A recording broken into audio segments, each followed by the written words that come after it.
in today's show. We're looking ahead to Tuesday's action in the NBA, looking at streamers, looking at Michael Bolton. Thanks, Josh. It's Michael Bolton here, and it's time for another episode of the Locked On Fantasy Basketball Podcast. Let's get to it. Let's get to it, indeed. You are Locked On Fantasy Basketball, your daily fantasy basketball podcast, part of the Locked On Podcast Network.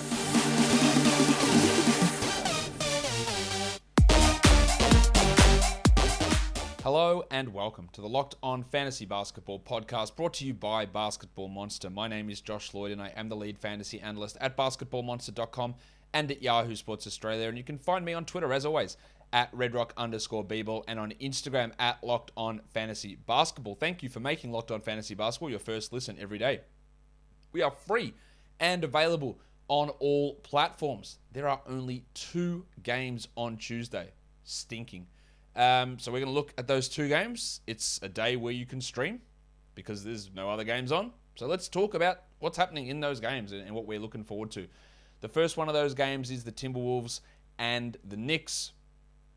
For the Wolves, Jalen Noel has been playing really well. He has been outperforming Malik Beasley most games. The minutes have been higher than Malik Beasley most games. It's hard for him to push into a must-roster 12-team league guy, but he is an elite stream option for Tuesday. Really, really liking what I'm seeing from Noel. Came back from that ankle injury and played 25 minutes first up in the big win over the Warriors, and he just looks good. He contributes in other categories apart from points and threes. He gets some assists as well. And I'm just interested to see what role he can garner. Can he play 25 a night? I think it's probably wishful thinking, but it'd be interesting if he could. And then I want to watch Goose, Anthony Edwards.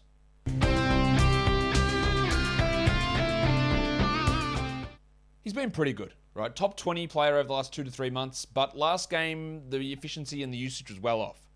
Can he consistently be really efficient from the field? Can he add some more assists to his game? We're still, he's been good, and I think he's really paid off where you drafted him and probably given you excess value on that.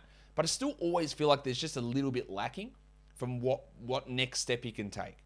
I don't know exactly how to phrase that better. I just feel like he's been good. He's been great. He's exceeding value, but I want more. I feel like there's more there to come from him, and I want to see that start to come. Maybe it's the consistency that I'm looking for.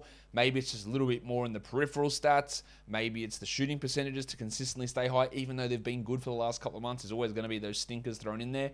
I just feel like I need a little bit more from Edwards, and maybe that's just being a little bit harsh on him. But I want to watch him to see how he bounces back from what was a poor game in a big win over the Warriors. Hopefully he does a little bit better. On to the New York Knicks. Well, of course, they continue to be trash. Loss to the Hornets on Monday. We don't know whether Nerlens Noel or Kemba Walker will play. Still the same with both of these blokes and their busted knees. Kemba Walker hasn't played in weeks. He hasn't played in 2022.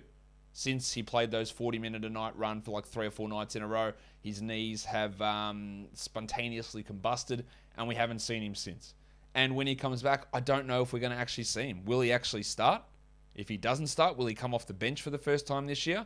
I'm really highly skeptical. He's a clear drop, obviously. But if he does play, then he is a stream option for Tuesday. So when I say a clear drop, long-term, we're not holding him. But if he does play on Tuesday, then we are holding him there because there's just so few players around. And his absence would open up stuff for other players. And one of those other players he would open stuff up for is Alec Burks. Alec Burke. Burks has been playing pretty well. Actually, the game on Monday is the first game out of his last 7 where he didn't pass 30 minutes. That was a blowout, so most players saw lower minutes. And he is a 12-team league guy for now. Whether he remains that all season, I'm highly skeptical. But he is putting up those decent enough numbers most of the time. And Emmanuel quickly went from 14 and 20 minutes to them playing 29. Thibodeau's rotation's all over the place. He just won't trust quickly with consistently big minutes, and it's frustrating because we know that if he played 28 a night, he would be a nice 12-team league option for points and threes. It just doesn't happen anywhere near often enough for quickly for us to commit to him outside of streaming. But we're talking about a day with 2 games on. So streaming Emmanuel quickly in for Tuesday does make a little bit of sense. But again, Kemba Walker's presence can screw things up. They also played Quentin Grimes 23 minutes today. Depends what day you listen to this. And yeah, how all that balances is really, really tough to figure out with this Knicks team, which is going backwards or going nowhere in a hurry. But if you want to go somewhere, if you want to go forwards, I'm going to tell you about PrizePicks. In fact, I've been telling you about PrizePicks for a long time, and now for a limited time, there is an absolute no-brainer offer for all users. You get $50 for free if a player in your first PrizePicks entry scores a single point. But you must use the code NBA. That's right, an exclusive offer available for Locked On fans, and that is those who use the code NBA. PrizePicks is the NBA DFS prop game that's different to everybody else. All your bench guys, all your big minute guys, everyone's there. And all you do is you just pick players over-under against their projections. You pick 2 to 5 players and over-under on those projections, and you can win up to 10 times your entry fee. It's just you versus the projected numbers. PrizePicks also allows mixed sport entries. So use the award-winning app, download it, and then put your entry in. It's fast. And the withdrawals are safe and easy as well. So go to prizepicks.com today or go to the App Store and download the app. All users that deposit and use our promo code NBA will get $50 free if your first PrizePicks entry scores a single point. That's right. All users that deposit and use our promo code NBA will get $50 free if your first PrizePicks entry scores a single point. PrizePicks is daily fantasy made easy. The second game of the day, the Pistons and the Warriors. I don't know what Dwayne... Actually, it's not true. I know what he's going to do. Probably something stupid. But the back and forward with Isaiah Stewart and Trey Lyles minutes is frustrating. And now there's a possibility that Kelly Olynyk might return on Tuesday. So how that works, I've got no idea. If we do hear that Olynyk is returning, then Trey Lyles' value drops. But he's been playing well. He's been outperforming Isaiah Stewart, who's been honestly terrible. Nearly every game he's been useless. And Lyles is playing well. And another washed-up veteran who's going nowhere in their career or taking a franchise nowhere is Corey Joseph, and he's been playing a lot of minutes as well. 26 and 27 the last two, and 24 and 25 the two before that. He's just going up 1 minute per game. And when you've got young second-year players like Saben Lee and Killian Hayes, it makes a lot of sense to completely marginalize them so you can develop Corey Joseph. That's what I would do if I was an NBA coach. Play the players who are going nowhere, who are completely overrated and don't provide any actual real value to your team. But that's what Dwayne Casey's doing. We're in alignment, me and Dwayne, in our philosophies. But we've got to pay attention to Joseph because when he's playing 27 a night, he is, amazingly, at the moment, a top 100 player. It's foolish, but it's happening. Yeah, Lyles is putting up numbers. Do I trust it? Like, not for a single second. But I want to watch how he gets deployed, Trey Lyles and Corey Joseph. Will common sense prevail? And Lee and Hayes, who aren't particularly good, but at least they're like 21 years old or 20 years old. Are they going to get the bulk of those minutes, or are we going to rely on subpar, below average veterans? I know subpar and below average mean the same thing, but I had to say it twice to really emphasize it. How much are we going to see of Joseph? How much are we going to see of Lyles? And can they keep producing? For the Warriors, all eyes to me are on John Kuminga. Kuminga has been playing really well. There's no Draymond Green. Kuminga played 33 minutes last game. That's more than Otto Porter. It's more than Bielitsa. It's way more than Toscano Anderson. It's more than Iguodala. It was a blowout, so that's a factor. And the game before that was a blowout where he played 26. But there is obviously a positional opportunity with Draymond out. Is Kuminga a 12-team league ad? For Tuesday? Yeah, absolutely he is. Yeah, stream him in.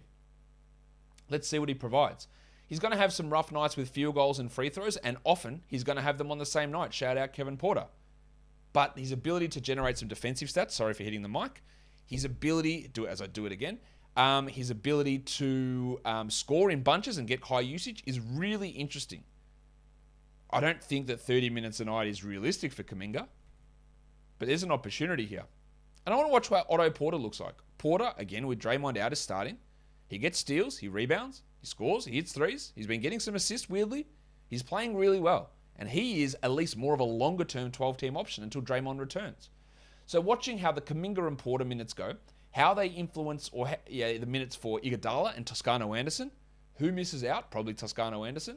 And how do all those players fit in? We don't know whether Steph will play and Gary Payton will play.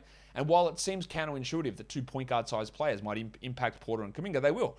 Because Payton was actually starting in place of Draymond before his back created a problem. So do they go back to Payton? Do they keep Porter there? If they start Payton and push Wiggins to the 4, that impacts the overall minutes available for Porter and for Kuminga. And then if Payton does play, his streamability is really high because we know he's going to get high field goals and high steals. So a lot of questions still to be answered.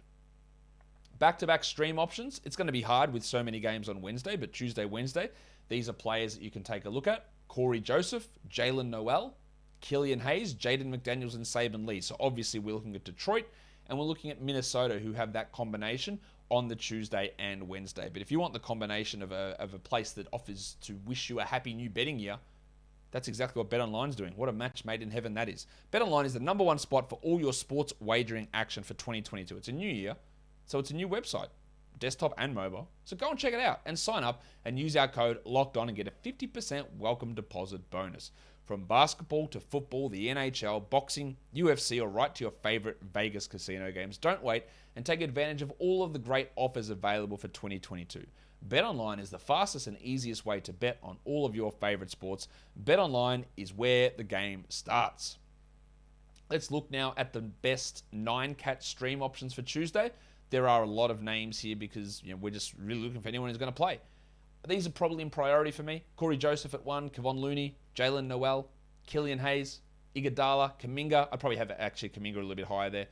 Quickly, Jaden McDaniels, Saban Lee, and Malik Beasley all got some value to stream in. I'd be looking at Joseph, Kuminga, Quickly, and Noel probably is my priorities there. For deeper leagues, all those guys count, and then basically anyone who's playing. Obi Toppin. Never get many chances to do this, so let's do it again. I don't want to hear any more about Obi-Wan. Nazareth Reed, Nemanja Bjelica, Quentin Grimes, and Torian Prince. Some deeper league options. For points leagues, we're looking at Patrick Beverley. We're looking at Hamidou Diallo, Otto Porter, Kevon Looney, John Kuminga, Jalen Noel, Corey Joseph, Killian Hayes, Trey Lyles, and Saban Lee. Guys, that will do it for me today. Don't forget to follow this podcast on Apple Podcasts, Google Podcasts, Stitcher, Spotify, and on the Odyssey app. Here on YouTube, thumb it up and leave your comments down below, guys. We are done here. Thank you so much for listening, everyone. See ya.